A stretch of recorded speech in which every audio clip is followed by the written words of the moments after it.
মানুষটা আমার ভেতরে থেকে যায় অদৃশ্য এক আলো হয়ে। চাইলেই কাছে যেতে পারি না, তবুও সে ছুঁয়ে যায় হৃদয়। কখনো কথার ভেতরে, কখনো নিস্তব্ধতার গহীনে তার ছায়া ভেসে ওঠে প্রতিটি শূন্যতার প্রহরে।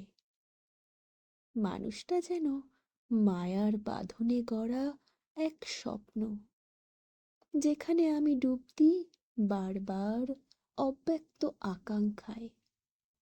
সে দূরে থেকেও সবচেয়ে কাছে, যেন নিঃশ্বাসের ভেতরে গোপন করা ভালোবাসা। মানুষটা কোনোদিনও ধরা দেয় না, তবুও আমার প্রতিটি অনুভূতির কেন্দ্রবিন্দু। যত দূরত্বই থাকুক না কেন, হৃদয় মানে না, সেই আমার অনন্ত ঠিকানা।